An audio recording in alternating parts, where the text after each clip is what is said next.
Hello children, and welcome to today's collective worship. I'm going to start collective worship today by sharing my screen with you and start, as we always do, with saying, "This is the day that the Lord has made."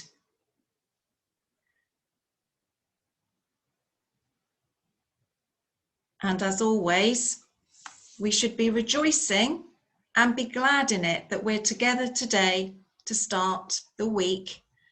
Even though we've had a day off and it was bank holiday yesterday, we're all together and we're going to enjoy our collective worship this morning. So today, our collective worship is still linked with our jigsaw theme, and it's thinking about relationships. And we're actually thinking this week about how it feels to be part of a group. But I've got a story to share with you, and it's called, as you can see on the screen, Losing One Thing and Finding Another. And the pictures give you a couple of clues as to what this story might be about. So I'm not going to tell you what they are at the moment, but we'll talk about this story at the end. So, all through this story, you're going to hear Mrs. Robertson saying this phrase, "You are brave, you are strong." And I've put some pictures in there to make you think about what that actually means. Because sometimes we ask people to be brave and we ask people to be strong, but sometimes people find that quite difficult.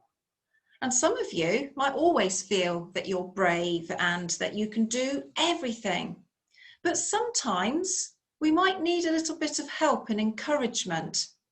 And this is particularly when we're thinking about friends and being part of friendship groups. Some of you go out every day and find a friend to play with. Some of you go out and think, I'm going to be the leader of the game today, and everybody's going to join my game. And sometimes children feel, I haven't got anyone to play with. I don't know what to do. So this is a story to help us think sometimes about what can happen and how maybe we can help others. So the story starts like this. A long time ago, in a faraway land, lived a boy called Bakir. He was a good, kind boy, but was very quiet and timid. He was too shy and too frightened to play with other children. They all seemed to be able to run really fast and climb trees and do all sorts of things that he just couldn't do. Early one morning, when he was on his way to school, Bakir found a small, strange stone that was hidden in the dusty ground. It was a beautiful stone, smooth and clear and glistening, and it had a hole right in the middle. Bakir showed the stone to one of his family. I think this is a very special stone, Bakir. I know. We'll put some twine through it and you can wear it around your neck. As soon as Bakir put the stone around his neck, he started to feel stronger and stronger. And it was almost as though the stone was speaking to him. And the stone was saying, "You are brave. You are strong."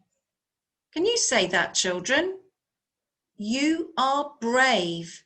You are strong. Brilliant. Well done. When the lessons were over, children shouted out, "Let's go to the forest, Bakir." Usually Bakir walked home on his own when the other children had run off with each other. But this time he had his tunic under his top, and he started to feel braver. He'd never felt like this before, and he thought it must be to do with this very special stone he was wearing. And all the time he could hear a voice saying, "Be brave, be strong." Can you say that again, children? Be brave, be strong. Well done. As Bakir said this to him, he could feel that he was running like the wind. He felt wonderful.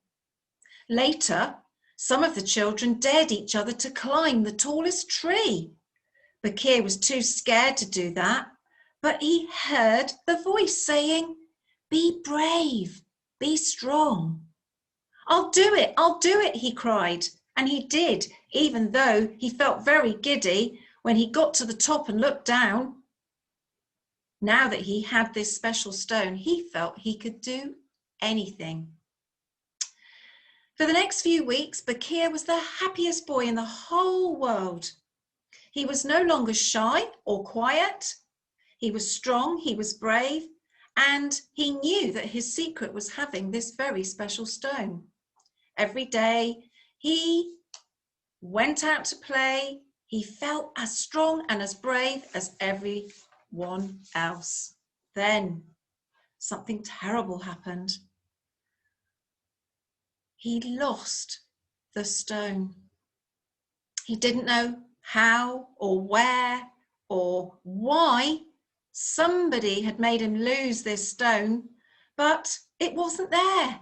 It wasn't around his neck. He didn't know what to do. He spent days and days hunting and searching, looking everywhere for the stone.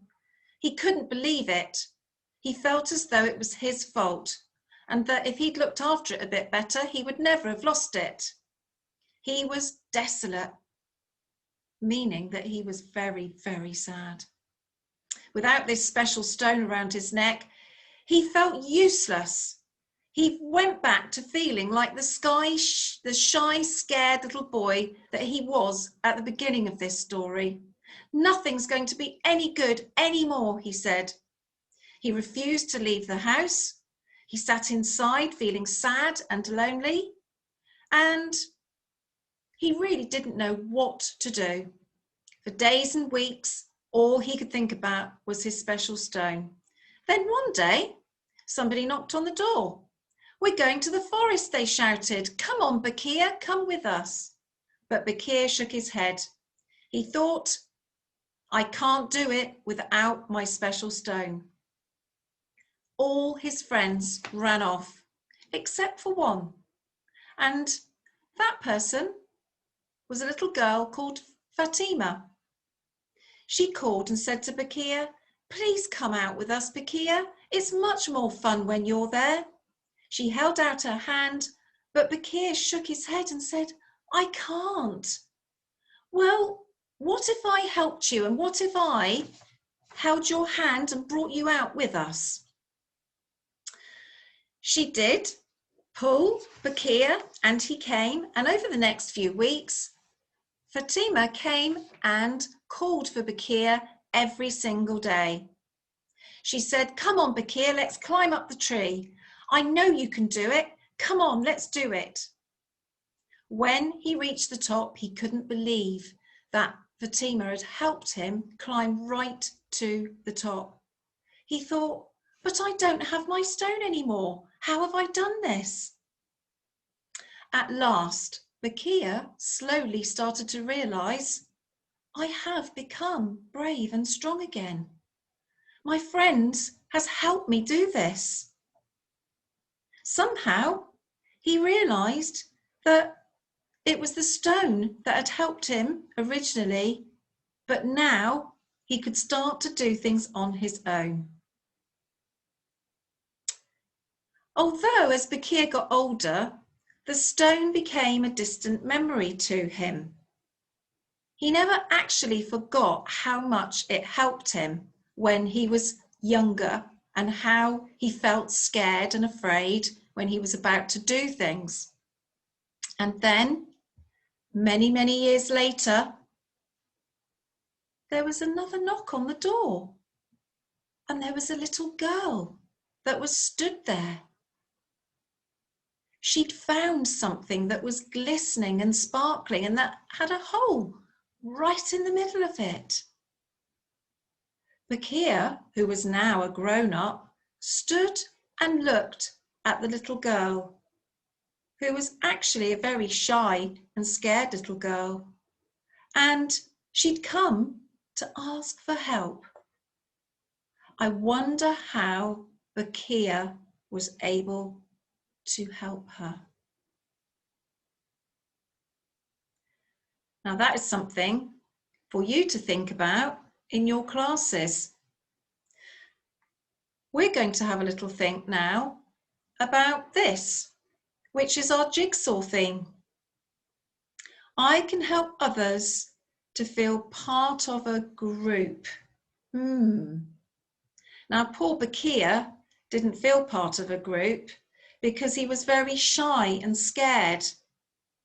But thanks to one of his very special friends who didn't give up and who really helped Bakir, he was made to feel part of a group. Now, sometimes at school, as I said to you at the beginning, we play with lots of children. But sometimes there's always somebody that might feel a little bit left out. And I wonder whether you can treat your friends like they would like to be treated. Don't leave people out. Think, how can I include everyone in my game? Have a little think and see what you can do this week, children, because that is our theme for this week. Now we're going to finish our collective worship this morning by saying a prayer all together. So if you could put your hands together or close your eyes, we're going to say this prayer together. Dear God, help us to look after our friends, especially if they're feeling sad or alone. Help us to help them to be strong and help us to find ways to include them in our friendships. Amen. Thank you for listening today, children, and I hope you have a really good week. It's only 4 days this week, but try your hardest, do your best, and remember what we're thinking about. Help others to feel part of a group. Thank you for listening, and we're going to finish with, this is the day that the Lord has made. Let us all rejoice and be glad in it. Thank you for listening, children. And I will see you all very soon. Bye for now. Bye.